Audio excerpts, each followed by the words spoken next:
Hello, എല്ലാവർക്കും happy Easter. എല്ലാവർക്കും ഈസ്റ്ററൊക്കെ നന്നായി അടിച്ചു പൊളിക്കാന്ന് വിചാരിക്കുന്നു. നമ്മളിവിടെ ഈസ്റ്റർ പ്രമാണിച്ച് ഇന്ന് ഞങ്ങൾക്ക് മെസ്സില്ല. ഇവിടെ ഹോസ്റ്റലായതുകൊണ്ട് മെസ്സില്ല. അപ്പം ഞാൻ വരണ വഴിക്ക് കുറച്ച് മുന്തിരിയൊക്കെ വാങ്ങിയിട്ടുണ്ടായി. വേറെ ഒന്നുകൊണ്ടല്ല, രാവിലെ 3 മുട്ട കഴിച്ചായിരുന്നു വർക്കൗട്ട് ചെയ്യാനേക്കാളും മുന്നേ. പിന്നെ വലിയ വിശപ്പ് ഉണ്ടായിരുന്നില്ല, പക്ഷെ ഭയങ്കര ക്ഷീണം. വർക്കൗട്ട് നിന്ന് അത്യാവശ്യം നല്ല യൂണിവേഴ്സിറ്റി ആയിരുന്നു. അപ്പോൾ അതുകൊണ്ട് ഇനി വിചാരിച്ചു എന്തെങ്കിലും ഫ്രൂട്ട്സ് ഒന്ന് വാങ്ങിച്ച് കഴിക്കാന്ന്. ഞാൻ പറഞ്ഞോളെങ്കിൽ മാങ്ങ കണ്ടു, പക്ഷെ മാങ്ങ ചെത്തി തിന്നാൻ ഒരു മടി ഉള്ളതുകൊണ്ട് പിന്നെ മുന്തിരി വാങ്ങിച്ചു. മുന്തിരി കഴിക്കാന്ന് വെച്ചു. നല്ല മുന്തിരിയാ, കുഴപ്പമൊന്നുമില്ല. പിന്നെ നമ്മൾ കുറച്ച് കപ്പലിൻ്റെ പോലത്തെ സാധനം വാങ്ങിച്ചു. അപ്പോൾ പിന്നെ അത് കഴിക്കാന്ന് വെച്ചു. ഞാൻ പൊതുവെ ഇങ്ങനെ നല്ലട്ടാ കഴിക്കാറ്. പൊതുവെ മെസ്സിൻ്റെ ഫുഡ് ഉണ്ടാവും, പക്ഷേ ഈ വർക്കൗട്ട് കഴിഞ്ഞാൽ ഒന്നും നമുക്ക് അത്ര ഫുഡ് കഴിക്കാൻ തോന്നില്ല പെട്ടെന്ന് തന്നെ. അങ്ങനെ അപ്പോൾ എൻ്റെ അടുത്ത് കമന്റിൽ ഒരാൾ ചോദിച്ചിട്ടുണ്ടായിരുന്നു, എന്തുകൊണ്ടാണ് ബുക്കിൽ സ്ക്രിബിൾ ചെയ്യണേ എന്നുള്ള രീതിയിൽ. ആക്ച്വലി കോപ്പി ഓഫ് ബുക്കിൽ നിന്നാണ് സ്ക്രിബിൾ ചെയ്യാൻ ചോദിച്ചിട്ടുണ്ടായിരുന്നു. ഇന്ന് നമുക്കപ്പോൾ അതിനെപ്പറ്റി പറയാം. എന്തുകൊണ്ടാണ് ഞാൻ എങ്ങനെ സ്ക്രിബിൾ ചെയ്യാൻ തുടങ്ങിയത്, അതിങ്ങനെ ചെയ്തിട്ട് വല്ല ഉപയോഗം ഉണ്ടോ, ഏത് ബുക്കിൽ ഞാൻ ഫസ്റ്റ് സ്റ്റാർട്ട് ചെയ്തത്, അതിനെപ്പറ്റി നമുക്ക് ഡീറ്റെയിൽ ആയിട്ട് നോക്കാം. അപ്പോൾ ഓക്കെ.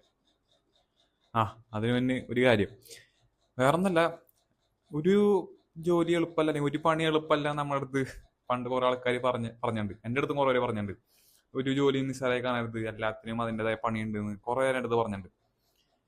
യൂട്യൂബ് തുടങ്ങിയപ്പോൾ എനിക്കറിയാം ഡെയിലി യൂട്യൂബ് വീഡിയോ എടുക്കണം, എഡിറ്റ് ചെയ്യണം. ഞാൻ പറഞ്ഞു, ഫസ്റ്റ് എനിക്ക് കുറച്ച് ദിവസം ഒരു പണി ശരിക്കും കിട്ടിയായിരുന്നു. എഡിറ്റിംഗ് ഒക്കെ നല്ല പണിയാണെന്ന് എനിക്ക് ഫസ്റ്റ് കുറച്ച് ദിവസം മനസ്സിലായിരുന്നു. പക്ഷേ എല്ലാ ദിവസവും വീഡിയോ എടുക്കലും, പിന്നെ ഇപ്പം ഞാൻ കുറച്ച് ദിവസമായിട്ട് ചെറിയ ചെറിയ എഡിറ്റ്സുകളും കുറച്ച് ട്രാൻസ്ലേഷൻസ് ട്രൈ ചെയ്ത് നോക്കുന്നുണ്ട്, വെറൈറ്റി പോലെ. പക്ഷെ അത് എല്ലാ ദിവസവും ചെയ്യുമ്പോൾ ഇത്ര പണിയുണ്ടെന്ന് ഞാൻ വെച്ചിട്ടുണ്ടായിരുന്നില്ല. കാരണം ഇന്ന് രാവിലെ ഒരു കുഴപ്പമുണ്ടായില്ല. വർക്കൗട്ട് ഞാൻ നല്ല ക്ഷീണം ഉണ്ടായിരുന്നു. അത്യാവശ്യം നല്ല, ഞാൻ പറഞ്ഞില്ല, നല്ല ഇന്റൻസീവ് വർക്കൗട്ട് ആയിരുന്നു. അപ്പം അതിന് നല്ല ക്ഷീണം ഉണ്ടായിരുന്നു. അപ്പം അത് കഴിഞ്ഞിട്ട് കുറച്ച് റെസ്റ്റ് ഒക്കെ എടുത്തിട്ട് പിന്നെ അങ്ങോട്ട് മൊത്തത്തിലൊരു മടുപ്പായി ചെയ്യാനായിട്ട്. നല്ല ക്ഷീണം ഉണ്ടായിരുന്നു, റെസ്റ്റ് ചെയ്യായിരുന്നു. പിന്നെ മൊത്തത്തിലൊരു മടുപ്പായി. അപ്പൊ ഇന്നലെ നമ്മൾ വീഡിയോ ചെയ്തിട്ടുണ്ടായിരുന്നു. ഇന്നലെ കുറച്ച് തോട്ട്സ് ഒക്കെ വന്ന് മൊത്തത്തിൽ ഡൗൺ ആയി. ഇപ്പൊ ഞാൻ വിചാരിച്ചു, ഓക്കെ, ഇന്നലെ ആ സാധനം കഴിഞ്ഞു, നാളെ സെറ്റ് ആയിരിക്കും, നാളെ നമുക്ക് വേറെ വെറൈറ്റി കണ്ടന്റ് ഒക്കെ ചെയ്യാം, സെറ്റ് ആവും എന്നുള്ള രീതിയിലൊക്കെ വെച്ചിരുന്നതാ. പക്ഷെ ഇന്ന് ഈ ഒരു ഇഷ്യൂ വന്നിട്ട്, അതായത് നമുക്ക് ഒരു മടുപ്പും മൊത്തത്തിൽ ചെയ്യാൻ, ഈ ട്രാൻസാക്ഷൻ എടുക്കാൻ ഞാൻ കുറച്ച് ട്രൈ ചെയ്ത് നോക്കി. 1-2 ആംഗിൾ സംഭവങ്ങളൊക്കെ ട്രൈ ചെയ്ത് നോക്കി. അപ്പോൾ റെഡി ആയില്ല. അപ്പൊ പിന്നെ അതിന്റെ പേരിലാകണേ ഞാൻ എന്നെ കുറച്ചൊക്കെ മനസ്സിലാക്കി എന്തെന്ത് ചെറിയ ചെറിയ കാര്യങ്ങളാണ് നമ്മളെ എഫക്ട് ചെയ്യണമെന്നുള്ള രീതിയിലേ. പിന്നെ ഞാൻ ആലോചിച്ചു, നമ്മൾ ഓവറായിട്ട് ട്രാൻസാക്ഷനും എഡിറ്റും ഇതിൽ ഫോക്കസ് ചെയ്ത് കഴിഞ്ഞാൽ ഇതുപോലത്തെ കുറച്ച് പ്രശ്നം ഉണ്ടാവും എനിക്ക് മനസ്സിലായി. പിന്നെ ഞാൻ ഈ യൂട്യൂബ് ചാനലിൽ നിന്ന് മെയിനായി ഉദ്ദേശിക്കുന്നത് അതല്ല, നമ്മുടെ ഒരു 30 ഡേ സാധനം, 30 ഡേ ജേണി ഡോക്യുമെന്റ് ചെയ്യാം, നിങ്ങളുടെ അതിന്റെ എക്സ്പീരിയൻസ് ഷെയർ ചെയ്യാം, എനിക്കൊന്ന് ചേഞ്ചസ് എന്തൊക്കെയാണ്, അതൊക്കെയാണ് ഞാൻ മെയിനായിട്ട് ഡോക്യുമെന്റ് ഉദ്ദേശിക്കുന്നത്. ഈ യൂട്യൂബ് ചാനലോട് ഞാൻ മെയിനായി ഉദ്ദേശിച്ച സംഭവം തന്നെയാണ്. ട്രാൻസാക്ഷൻ സംഭവങ്ങൾ കുറച്ചും കൂടി ഇൻട്രസ്റ്റിംഗ് ആക്കാനായിട്ട്, അല്ലെങ്കിൽ നിങ്ങളെ ഓഡിയൻസ് നിങ്ങൾ കാണുമ്പോൾ നിങ്ങൾക്ക് കുറച്ചും കൂടി ഒന്നൊരു കാണാൻ തോന്നിക്കുന്ന, അല്ലെങ്കിൽ കുറച്ച് ഇൻട്രസ്റ്റിംഗ് ആക്കുന്ന സാധനം ആഡ് ചെയ്യണ പോലെ ഞാൻ ഉദ്ദേശിച്ചിട്ടുള്ളൂ. അതിനപ്പുറത്ത് ഞാൻ ഉദ്ദേശിച്ചിട്ടില്ല. അപ്പൊ നമ്മൾ അതിൽ ഓവർ എംഫസൈസ് ചെയ്യേണ്ട കാര്യമില്ല. അപ്പൊ അതൊക്കെ എനിക്ക് കുറച്ചും കഴിഞ്ഞപ്പോൾ മനസ്സിലായ കാര്യമാണ്. ശരിക്കും യൂട്യൂബേഴ്സിൻ്റെ അതൊക്കെ ശരിക്കും മതിപ്പ് തോന്നിയൊരു പോയിന്റ് തന്നത്. കാരണം ഡെയിലി ഇതുപോലെ ക്രിയേറ്റീവ് ആയ സ്റ്റോറി ആലോചിച്ച് അതിന് സ്ക്രിപ്റ്റ് എഴുതി, ഫിലിം ചെയ്ത്, എഡിറ്റ് ചെയ്ത്, മ്യൂസിക് ആഡ് ചെയ്ത്, ഇത് അത്യാവശ്യം നല്ല പണിയുള്ള കാര്യമാണ്. നമ്മൾ ചെയ്ത് തുടങ്ങുമ്പോൾ മനസ്സിലാവുള്ളൂ. ആദ്യം കുറച്ച് ദിവസങ്ങൾ എനിക്ക് വേറെ പല ബുദ്ധിമുട്ടാണ് തോന്നുന്നത്. പിന്നെ പിന്നെ പുതിയ പുതിയ ബുദ്ധിമുട്ടുകൾ തുടങ്ങി. നമ്മൾ അത് അനലൈസ് ചെയ്ത് തുടങ്ങി, അതിനെപ്പറ്റി കൂടുതൽ മനസ്സിലാക്കാൻ തുടങ്ങി. യൂട്യൂബേഴ്സിനെ ശരിക്കും ഒരു ഹാറ്റ്സ് ഓഫ് കൊടുക്കാൻ എനിക്ക് തോന്നുന്നത്. കാരണം എളുപ്പമല്ല പണി, അത്യാവശ്യം നല്ല പണിയുണ്ട് ഈ സാധനം മൊത്തം ബിൽഡ് ചെയ്ത്. കാരണം നമ്മളൊരു നല്ലൊരു സ്റ്റോറിയോ അല്ലെങ്കിൽ സോളിഡ് ആയ ഒരു കണ്ടന്റോ ഇല്ലെങ്കിൽ ആരും വാച്ച് ചെയ്യില്ല. കാരണം അവർക്ക് ആ വീഡിയോ എന്ത് കിട്ടാനാണ് നമ്മൾ തോട്ടണം അവർക്ക്. അപ്പൊ നമ്മൾ പ്രൊവൈഡ് ചെയ്യണം നമ്മുടെ യൂട്യൂബ് വീഡിയോയിലൂടെ, അല്ലെങ്കിൽ ആരും വാച്ച് ചെയ്യാൻ പോകില്ല. നമ്മൾ വെറുതെ കണ്ടന്റ് പുട്ട് ഓൺ ചെയ്യണമെന്നുള്ളൂ. അപ്പോ ഓരോ വീഡിയോയ്ക്ക് നമ്മൾ അതിൻ്റെതായ എഫേർട്ട് ഇട്ടിട്ട് അതിന്റെ പുറകിൽ കുറെ എഫേർട്ട് ഉണ്ട്. അപ്പോ എനിക്ക് ശരിക്കും അത് മനസ്സിലാവുന്ന ഇപ്പോഴാണ്, നമ്മൾ ചെയ്യാൻ തുടങ്ങിയപ്പോഴാണ് നമുക്ക് അതിനെ പറ്റി കൂടുതൽ മനസ്സിലാവണത്. ജസ്റ്റ് ഷെയർ ചെയ്യണമെന്ന് തോന്നി. വാ നമുക്ക് നമ്മുടെ ബുക്കിലേക്ക് തന്നെ പോവാം. ഓക്കെ, വാ. എന്ത് ചൂടാണല്ലേ. സമയം ഇപ്പൊ 6 മണിയായിട്ടുള്ളൂ. സമയം ഇപ്പൊ 6 മണിയായി. എന്നിട്ട് എന്ത്, ഞാൻ വേർത്ത് കുളിച്ചോണ്ടിരിക്കുക. ഒരു രക്ഷയില്ലാത്ത ചൂട്. ഓക്കെ, അപ്പോ ഇതാണ് ആ ബുക്ക്, വാസുകി IASന്റെ ദ സ്കൂൾ ഓഫ് ലൈഫ് എന്ന് പറഞ്ഞ ബുക്ക്. ഈ ബുക്ക് ഞാൻ നിങ്ങളുടെ തന്നൊരു കഥ പറഞ്ഞ ഓർമ്മയുണ്ടോ? നമ്മളൊരു ദിവസം മൊത്തത്തിൽ ബാഡായിട്ട് ബുക്ക് ഷോപ്പിൽ പോയാണ്ട് 3 ബുക്ക് എടുത്തു. പ്രോഫിറ്റിന്റെ ബുക്കിന്റെ കാര്യം പറഞ്ഞപ്പോൾ ഞാൻ പറഞ്ഞൊരു കഥയാണത്. നിങ്ങൾക്ക് ആ കഥ ഓർമ്മയുണ്ടെന്ന് എനിക്ക് തോന്നുന്നു. അപ്പോ ഞാൻ അതിൽ 3 ബുക്ക് പറഞ്ഞു. അതിൽ ഒരെണ്ണം പ്രോഫിറ്റ് ആയിരുന്നു, മറ്റേ രണ്ടാമത്തെ ബുക്കാണ് ഈ വാസുകേസിന്റെ സ്കൂൾ ഓഫ് ലൈഫ് എന്ന് പറഞ്ഞ ബുക്ക്. ഈ ബുക്ക് ഓവറോൾ ആയിട്ട് ഞാൻ പറയാം, സ്പോയിലേഴ്സ് ഒന്നും ഇല്ല. ഈ ബുക്ക് തുടങ്ങുന്നത് ആളുടെ പെർസ്പെക്റ്റീവ്, ആളുടെ ലൈഫിനെ മനസ്സിലാക്കുന്നതും ആ ആൾക്കുണ്ടായ എക്സ്പീരിയൻസസ് അതൊക്കെ നല്ല രീതിയിലാണ് എഴുതിയേക്കുന്നത്. നമുക്കും ഭയങ്കര ഫീൽ ചെയ്യാൻ പറ്റും, ആളുടെ എക്സ്പീരിയൻസ് ശരിക്കും നമുക്ക് ഫീൽ ചെയ്യാൻ പറ്റും. പിന്നെ ഈ ബുക്കിൽ ആദ്യം കുറച്ച് ഇമോഷൻസിനെ പറ്റി, നമ്മുടെ ഇമോഷൻസിനെ പറ്റി നമുക്ക് മനസ്സിലാക്കേണ്ട രീതിയിലാണ് എഴുതിയേക്കുന്നത്. നമ്മുടെ ഉള്ളിലേക്ക് നമ്മൾ കുറെ ആലോചിച്ചു പോകും. ഓക്കെ, നമുക്ക് വിഷമം, സങ്കടം അല്ലെങ്കിൽ ജലസി, അങ്ങനത്തെ കുറെ ടൈപ്പ് ഓഫ് ഇമോഷൻസ് ഉണ്ടല്ലോ.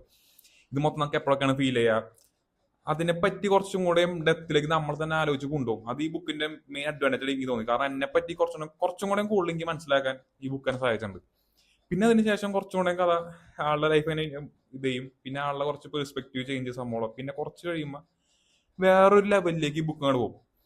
ആ ഒരു ലെവലിൽ നമുക്ക് കുറെ ഇതിനെ ഡിസഗ്രി ചെയ്യും. എനിക്ക് ആദ്യം ഓക്കെ, എനിക്ക് പുതിയൊരു സംഭവം പഠിക്കുന്ന ക്യൂരിയോസിറ്റി ഉണ്ടായിരുന്നു, പുതിയൊരു കാര്യത്തിനെ പറ്റി പറയുന്ന ക്യൂരിയോസിറ്റി ഉണ്ടായിരുന്നു. കുറച്ച് ഡിസഗ്രിമെന്റ് ഉണ്ടായിരുന്നു, ഒബ്വിയസ്ലി കുറച്ച് ഡിസഗ്രിമെന്റ് ഉണ്ടായിരുന്നു. പക്ഷെ ഒരു പുതിയ ഒരു സംഭവത്തിന്റെ ക്യൂരിയോസിറ്റി പുറത്ത് ഞാൻ വായിച്ചു പോയി. സംഭവം രസമാണ്. നമ്മൾ മൊത്തത്തിൽ അവസാനം കഴിയുമ്പോൾ ഓക്കെ, കുറച്ച് പുതിയ ഇൻഫർമേഷൻസ് ആണ്, കുറച്ച് കാര്യങ്ങളാണ്. അങ്ങനെ ഈ ബുക്ക് കാരനാണ് ഞാൻ മെഡിറ്റേറ്റ് ചെയ്യാൻ തുടങ്ങിയത്. ഒരു പരിധി വരെ ഈ ബുക്ക് കാരനാണ് ഞാനിപ്പോൾ ഈ വീഡിയോ എടുക്കാൻ തുടങ്ങിയത്, നമ്മുടെ വ്ളോഗിങ് തുടങ്ങിയത്. ഒരു കാരണം എന്താ? കാരണം നമ്മുടെ ലൈഫിൽ നമ്മൾ കുറെ നാളെ ആഗ്രഹിക്കുന്ന കുറെ കാര്യങ്ങളുണ്ട്. ഇപ്പൊ എനിക്ക് അങ്ങനെ സംഭവമായിരുന്നു. ഇപ്പോ +2 ഒക്കെ കഴിഞ്ഞിട്ട് ഇന്ത്യ ചുറ്റുന്ന് കാണാ, അല്ലെങ്കിൽ പുറത്തേക്ക് ഒന്ന് പോവാ, ഡൽഹി അങ്ങനെ സ്ഥലത്തൊക്കെ പോവാ, നല്ല ആഗ്രഹം ഉണ്ടായിരുന്നു.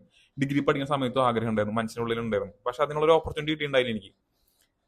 അതെന്റെ മനസ്സിൽ ഇപ്പോഴും വലിയ ആഗ്രഹം. അതുപോലെ തന്നെ എനിക്ക് ഒരു സമയത്തുണ്ടായിരുന്നാണ് യൂട്യൂബ് സംഭവമൊക്കെ ഒന്ന് ട്രൈ ഔട്ട് ചെയ്ത് നോക്കാം എന്നുള്ള രീതിയിൽ. അതിന് എന്നെ മോട്ടിവേറ്റ് ചെയ്യാൻ ഈ ബുക്കിന് സഹായിച്ചിട്ടുണ്ട്. നമ്മുടെ ആ ഒരു ഷെല്ലിന്ന് ബ്രേക്ക് ചെയ്യാനായിട്ട് ഈ ബുക്ക് കുറെ ഹെൽപ്പ് ചെയ്തിട്ടുണ്ട്. അപ്പോ പിന്നെ അത് മാത്രല്ല, ഈ നമ്മുടെ മെയിൻ ആയിട്ട് ഈ ബുക്ക് ഒരു എൻവയോൺമെന്റ് പെർസ്പെക്റ്റീവില് നല്ല ഇതൊക്കെയാണ് പറയുന്നത്. ഇപ്പോ പ്ലാസ്റ്റിക് വേസ്റ്റിലെ സംഭവങ്ങളും നമ്മളെ പൊല്യൂഷനെ പറ്റിയും, പൊല്യൂഷൻ വരെ നമ്മളെ ന്യൂ ബോൺ ബേബീസ് മുതൽ നമ്മുടെ ബ്ലഡ് സ്ട്രീമിൽ വരെ പൊല്യൂട്ടഡ് ആണ്. നമ്മൾ ജീവിക്കുന്ന അത്ര പൊല്യൂട്ടഡ് ഏരിയസിലാണ്. അങ്ങനത്തെ കുറെ കാര്യങ്ങൾ ഈ ബുക്കിൽ പറയുന്നുണ്ട്. മെയിനായിട്ട് മെറ്റീരിയലിസ്റ്റിക് വേൾഡിന്റെ ഒരു കമേഴ്ഷ്യൽ സംഭവങ്ങള്, നമ്മൾ വാങ്ങണ സാധനങ്ങൾ, നമ്മൾ വാങ്ങണ ഓരോ കാര്യങ്ങൾക്ക് നമുക്ക് ശരിക്കും ആവശ്യമായിട്ടാണ് വാങ്ങണേ, നമുക്ക് വെറുതെ ആഗ്രഹത്തിന്റെ പുറത്താണ് വാങ്ങണേ.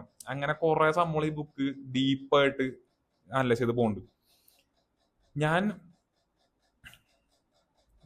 ഈ ബുക്ക് അപ്പോൾ വായിച്ചപ്പോൾ നമ്മൾ കുറെ ന്യൂ ഐഡിയാസ് ആയിരുന്നു വന്നത്. പിന്നെ കുറച്ച് സ്പിരിച്വൽ സംഭവത്തേക്കും പോകുന്നുണ്ട്. അപ്പൊ കുറെ ന്യൂ ഐഡിയാസ് വന്നിട്ടുണ്ടായിരുന്നു.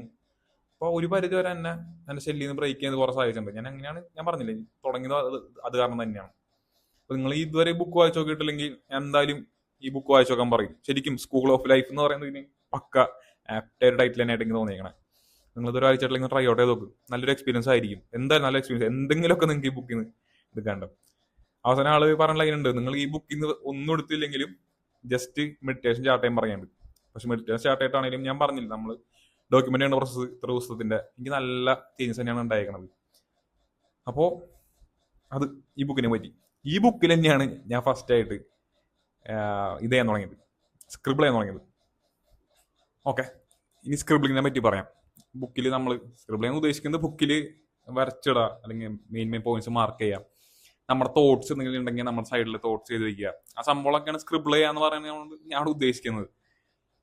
ഈ ഒരു കാര്യം എനിക്ക് ഒട്ടും ഇഷ്ടമല്ലായിരുന്നു. ഒട്ടും ഇഷ്ടമെന്ന് വെച്ച് കഴിഞ്ഞാല്, എന്റെ ബുക്ക് എന്ന് പറയുമ്പോ ഇങ്ങനെ വൃത്തിക്ക് ചുളിവൊന്നും പറ്റാണ്ട് ഇങ്ങനെ പക്ക വൃത്തിയായിട്ട് ഇങ്ങനെ വല്ല മടക്കൊക്കെ ഉണ്ടെങ്കിൽ ഞാൻ തന്നെ ഇരുന്ന് നിർത്തും. പിന്നെ ബുക്കിന്റെ ബാക്ക് വശം ചുളിവെന്ന് വെച്ചിട്ട് ഞാൻ അങ്ങനെ പ്ലെയിൻ ഏരിയയിലൊക്കെ ഇരുന്നിട്ടാണ് ഇത് ചെയ്യുക.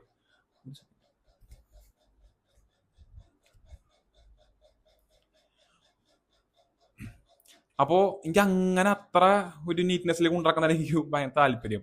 ബുക്കൊക്കെ അങ്ങനെ കൊണ്ടുനടക്കണം എനിക്ക് താല്പര്യം. പക്ഷെ ഞാൻ കുറച്ചാൾ മുന്നേ ഒരു ഷോർട്സ് ഉണ്ട് യൂട്യൂബിൽ. ഒരു ഇന്റർവ്യൂ ഭാഗമായിട്ട് ഒരു ഷോർട്സ് ഉണ്ട്. ഷോർട്ടിൽ നമ്മുടെ കിലിയൻ മർഫി ആയിരുന്നു. കിലിയൻ മർഫി നിങ്ങൾക്ക് മിക്കവർക്കും അറിയാം. അറിയാത്തവർക്കായി പറയുകയാണെങ്കിൽ ആളൊരു വെൽ നോൺ ആക്ടറാണ്. നമ്മുടെ ഓപ്പൺ ഹൈമർ, പീക്കി ബ്ലൈൻഡേഴ്സ് അതിലൊക്കെ അഭിനയിച്ചിട്ടുള്ള, ലീഡറുള്ള അഭിനയിച്ചിട്ടുള്ള ആള്. നൈസാ സീ മനുഷ്യൻ പുള്ളി. അപ്പോ ആളെന്ന് പറയുമ്പോൾ ആള് ഭയങ്കര കാം ആൻഡ് കമ്പോസ്ഡ് ആയ ഒരു മനുഷ്യനാണ്. ആള് ഇന്റർവ്യൂല് തന്നെ ചിലപ്പോ ആൾക്കാരെ കളിയാക്കി പറയുന്നില്ല, ഇങ്ങനെ കമന്റ്സ് വരുമല്ലോ, ആളുടെ വായിൽ നിന്ന് എന്തെങ്കിലും കിട്ടണമെങ്കിൽ നമ്മൾ അത്രയ്ക്ക് ശ്രമിക്കണം എന്നുള്ള രീതിയിൽ. അത്ര ടോക്കറ്റീവ് ആയ ഒരു പേഴ്സൺ അല്ല ആള്. അങ്ങനെയാണ് പൊതുവെ ഉള്ളൊരു പറച്ചിൽ. ഞാൻ പറയുന്നതല്ല കേട്ടോ, പൊതുവെ ഉള്ളൊരു പറച്ചിൽ അങ്ങനെയാണ്. അപ്പോ പക്ഷെ ഈ ഇന്റർവ്യൂല് ആള് ഭയങ്കര ടോക്കറ്റീവ് ആയിരുന്നു. ഈ ഇന്റർവ്യൂ എന്ന് പറയുന്നത് ബുക്സിനെ പറ്റിയിട്ടാണ്, ബുക്സിനെ പറ്റിയുള്ള ഇന്റർവ്യൂ ആണ്. അപ്പൊ ഇതിൽ ആള് ഭയങ്കര ടോക്കറ്റീവ് ആയിരുന്നു. ആളുടെ യൂഷ്വൽ സെൽഫ് ആയിരുന്നില്ല ആള്. അപ്പൊ ആള് ബുക്സ് റെക്കമെൻഡ് ചെയ്യുന്നുണ്ട്, സംഭവം ചെയ്യുന്നുണ്ട്. അപ്പൊ അതില് ഇന്റർവ്യൂവർ ചോദിക്കുന്നുണ്ട് കിലിയൻ മർഫിക്ക് എങ്ങനെയാണ് ബുക്സ് ഹാൻഡിൽ ചെയ്യാൻ ഇഷ്ടം. അപ്പൊ ആള് പറയും ആൾക്ക് ഇഷ്ടമുള്ള ബുക്ക് എന്ന് പറഞ്ഞു കഴിഞ്ഞാല് ഒരുമാതിരി റോഡ് റോളറിന്റെ അടിയിൽ കയറ്റിട്ട് പോലെ ഇരിക്കും. കാരണം അത് മടങ്ങി ചുളിഞ്ഞ് ആളുടെ കയ്യിലുള്ള സ്വെറ്റ് മൊത്തം ആ ബുക്കിലായി. അവിടെ ഇവിടെ ഒക്കെ എഴുതിയിട്ട് ഫ്രണ്ട് പേജിൽ തന്നെ ആളിന്ന് എഴുതും ആളെവിടെന്ന വാങ്ങിച്ചേ, ആളെവിടെന്ന് വാങ്ങിച്ച ആ ഒരു രീതിയിലൊക്കെ എഴുതിയിടും. ആളുടെ സെൽഫ് എണ്ണ മനസ്സിലാവും ആൾക്ക് ഏറ്റവും ഇഷ്ടപ്പെട്ട ബുക്ക് അത്രയ്ക്കും പിന്നെ അത് വായിക്കാൻ പറ്റാത്ത രീതിയിലായിരിക്കും ഉള്ള രീതിയിൽ പറഞ്ഞു. നമ്മൾ ഒരിക്കലും എക്സ്പെക്ട് ചെയ്യില്ല. അതായത് അത്രയ്ക്കും കാം ആൻഡ് കമ്പോസ്ഡ് ആയ മനുഷ്യനിൽ നിന്ന് ഇങ്ങനെ ഒരു സാധനം നമ്മൾ ഒരിക്കലും എക്സ്പെക്ട് ചെയ്യില്ല. ആ ഒരു രീതിയിലാണ് ആൾ പറഞ്ഞത്. അപ്പൊ എനിക്ക് ഭയങ്കര ഇൻട്രസ്റ്റിംഗ് ആയി. ഇത് അതിനേക്കാൾ ഉപരി ആൾ പറഞ്ഞ ഒരു വാക്കാണ്. കാരണം നമ്മൾ ബുക്കിൽ അണ്ടർലൈൻ ചെയ്ത് സ്ക്രിബിൾ ചെയ്യുമ്പോൾ നമ്മൾ ആ ഓതറിന് കൊടുക്കണ ഒരു ബഹുമാനം, അല്ലെങ്കിൽ ആ ഓതറിന് കൊടുക്കുന്ന ഒരു അപ്രിസിയേഷൻ ഉള്ള രീതിയിലാണ്. കാരണം നമ്മൾ ബുക്കിൽ എഴുതുമ്പോൾ നമ്മൾ ആ ഓതറിന്റെ മൈൻഡിലേക്ക് ഇറങ്ങി ചെല്ലാണ്. ഇപ്പൊ നമ്മുടെ തോട്ട്സും ഓതറിന്റെ തോട്ട്സ് നമ്മൾ വായിച്ചിട്ട് നമ്മുടെ തോട്ട്സ് അതായിട്ട് നമ്മൾ ശരിക്കും കമ്മ്യൂണിക്കേറ്റ് ചെയ്യണ പോലെയാ. ആളുടെ തോട്ട്സ് പറയും, നമ്മൾ നമ്മുടെ തോട്ട്സ് പറയുന്നു. ഈ സ്കൂൾ ഓഫ് ലൈഫ് എന്ന് പറയുന്ന ബുക്ക് അതുപോലെ ആട്ടോ. കാരണം അതിൽ ശരിക്കും ആണ് നമ്മൾ സംസാരിക്കുന്ന പോലെയാണ് ബുക്ക് മൊത്തം പോണത്. അപ്പൊ ഞാൻ തിരിച്ച് സംസാരിക്കും. ഞാൻ ഓരോന്നൊക്കെ എഴുതി. ഞാനൊരു ഫുള്ള് എഴുതാൻ പറ്റിയിട്ടില്ല. എനിക്കൊരു 40-50% എടുത്ത് ഞാൻ എഴുതിയിട്ടുണ്ട്. ബാക്കി കുറേ നമ്മൾ വായിച്ചു. എല്ലാം നമ്മൾക്ക് ബുക്കിൽ മൊത്തത്തിൽ ഇടയിൽ കുറെ ഭാഗം ഞാൻ എഴുതിയിട്ടില്ല. കാരണം എന്റെ പെൻസിൽ ഉണ്ടായിരുന്നില്ല. ട്രെയിനിലൊക്കെ നിറച്ച് വായിച്ചിട്ടുണ്ട് ഞാൻ. അപ്പോൾ സ്ക്രോൾ ചെയ്യാൻ പറ്റിയില്ല. അല്ലാത്തപ്പോൾ മിക്കതും ഞാൻ അങ്ങനെ ഇന്ററാക്ട് ചെയ്ത് വായിക്കാൻ ശ്രമിച്ചിട്ടുണ്ട് ബുക്ക്. അതുകൊണ്ടാണെന്ന് തോന്നുന്നു എനിക്ക് ആ ബുക്ക് ഭയങ്കര വർക്കായി തോന്നുന്നുണ്ടാന്ന് തോന്നുന്നുണ്ട്. നമ്മൾ കുറച്ചുകൂടി ഇന്ററാക്ട് ചെയ്തോണ്ട് അത്ര വർക്കായി എനിക്ക് തോന്നുന്നുണ്ട്. അപ്പോൾ ഈ സ്ക്രിബിൾ ആണ് എൻ്റെ ഏറ്റവും വലിയ അഡ്വാൻറ്റേജ്. അതാണ് നമുക്ക് കുറച്ചും കൂടെ ഒരു കമ്മ്യൂണിക്കേഷൻ പോലെ ആയിരിക്കും ആ ഓതറിന്റെ അടുത്ത്. അത് നമുക്ക് കുറച്ചുകൂടെ ഇമ്പാക്ട് തരുന്ന എനിക്ക് തോന്നി. എനിക്ക് ഈ ബുക്ക് വായിച്ചപ്പോൾ ഈ ബുക്കിൽ അങ്ങനെ ചെയ്തപ്പോൾ എനിക്ക് ഉണ്ടായ ഒരു പേഴ്സണൽ എക്സ്പീരിയൻസ് ആണ്. അതിനുശേഷം ഞാൻ പ്രോഫിറ്റ് എന്ന് പറഞ്ഞ ബുക്കിലും അതുപോലെ സ്ക്രിബിൾ ചെയ്യാൻ തുടങ്ങിയത്. ഇതാണ് എൻ്റെ ഒരു എക്സ്പീരിയൻസ്. ഞാൻ ട്രൈ ആയിട്ട് ചെയ്തപ്പോൾ നല്ലൊരു ഇതായിട്ടാണ് എനിക്ക് തോന്നുന്നത്. എന്നാലും ഈ ബുക്കൊക്കെ എനിക്ക് തോന്നുന്നത് അങ്ങനെ വായിക്കേണ്ട ഒരു ബുക്കാണ്, കമ്മ്യൂണിക്കേറ്റ് ചെയ്ത് വായിക്കേണ്ട ബുക്കാണ്. പക്ഷെ നമ്മുടെ ഫിക്ഷൻ അങ്ങനത്തെ അതൊക്കെ അങ്ങനെ വായിക്കണം എനിക്ക് തോന്നിയിട്ടില്ല. ഇപ്പൊ ഞാൻ വായിക്കണില്ല ഫോറസ്റ്റ് ഓഫ് എൻചാന്റ്മെന്റ്സ് എന്ന ബുക്ക്. അതിൽ ഞാൻ അങ്ങനെ സ്ക്രിബിൾ ചെയ്യാറില്ല. എനിക്കത് ഫിക്ഷൻ ആണല്ലോ. അപ്പോൾ ഫിക്ഷനിൽ കുറെ ലൈൻസ് ഉണ്ട്. ചിലപ്പോൾ ഞാൻ ഒന്നുകൂടെ ചിലപ്പോൾ റീറീഡ് ചെയ്യാൻ ആലോചിക്കുന്നുണ്ട്. ഫിക്ഷനൊക്കെ ഒന്നുകൂടെ റീറീഡ് ചെയ്തിട്ട് അതിൽ അണ്ടർലൈൻ ചെയ്യുന്ന കുറച്ച് നല്ലതെന്ന് പറഞ്ഞിട്ടുണ്ട്. അപ്പൊ ഞാൻ അങ്ങനെ ട്രൈ ഔട്ട് ചെയ്തോക്കാന്ന് വിചാരിച്ചു. ട്രൈ ഔട്ട് ചെയ്ത് നോക്കുന്നതാണല്ലോ രസം. അപ്പോൾ ഫിക്ഷൻ്റെ കാര്യത്തിന് അങ്ങനെ വിചാരിച്ചേക്കാണ് ചെയ്യാന്ന്. അപ്പോൾ നോക്കാം. അപ്പോൾ ഞാൻ എല്ലാ ബുക്കിലും ചെയ്ത് തുടങ്ങിയിട്ടില്ല. ഞാൻ ആദ്യം ചെയ്ത ബുക്ക് ഒരേ ഒരു ബുക്ക് അല്ല, ഫസ്റ്റ് ബുക്ക് ഇതാ, സെക്കൻഡ് ബുക്ക് പ്രോഫിറ്റ് ആണ്. ഇനി നമുക്ക് എനിക്കത് വർക്കായി, അല്ലെങ്കിൽ നല്ല ഇഷ്ടമായ കാര്യം. എൻ്റെ ആ ഒരു സ്റ്റിഗ്മ എനിക്ക് മാറ്റാൻ പറ്റി എന്ന് കാണാൻ പറയാം. അപ്പോൾ അതാണ് അതിനെപ്പറ്റി പറയാനുള്ളത്. അപ്പോൾ അത് കഴിഞ്ഞു. ഇനി ചാലഞ്ചിനെ പറ്റി നോക്കുകയാണെങ്കിൽ നമ്മുടെ ഇത് കഴിഞ്ഞു, വർക്കൗട്ട് ഫസ്റ്റ് കഴിഞ്ഞു, റീഡിങ്ങും കഴിഞ്ഞു. ഇനി മെഡിറ്റേഷനും ജേണലാണ് ബാക്കിയുള്ളത്. അപ്പോൾ മെഡിറ്റേറ്റ് ചെയ്യാം. ഓക്കെ.